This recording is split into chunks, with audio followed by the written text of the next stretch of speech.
পৃথিবীর বুকে সবচাইতে দামি সম্পর্কের নাম কি? সন্তান, মা বাবা, ঠিক আছে? আর সবচাইতে মায়া ভালোবাসার সম্পর্ক যদি ধরতে হয়, সবচাইতে দামি সম্পর্ক যদি ধরতে হয়, সেটা হচ্ছে স্বামী স্ত্রী। এবার আপনারা বলেন, সম্পর্ক কি গরু ছাগলের ভিতরে হয় নাকি মানুষের ভিতরে? আপনার একটা আওয়াজ দিলে আমি খুশি হব।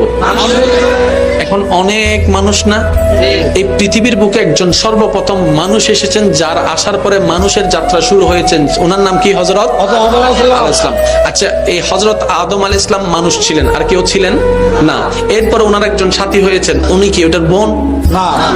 হাওয়া আলাইহিস সালাম কি বোন? মা, মেয়ে কি?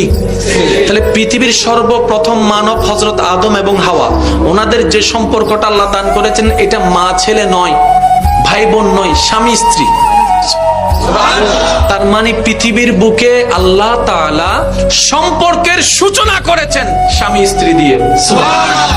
এবার আপনি চলে গেলেন কবরে, কবরওয়ালার সাথে দুনিয়ার ওয়ালার কোন সম্পর্ক? ভাই ভাই, ভাই বোন, স্বামী স্ত্রী, সন্তান ছেলে, কিচ্ছু নাই। এবার হাসরে গেলেন, ওখানেও কিচ্ছু নাই। এবার যখন আপনি জান্নাতে যাবেন, সেখানে আপনি স্বামী থাকবেন, আপনার স্ত্রী থাকবে, যদি আল্লাহ দয়া করে। ওখানে ভাই ভাই, ভাই বোন, মা ছেলে। তাহলে যে সম্পর্কটা জান্নাত থেকে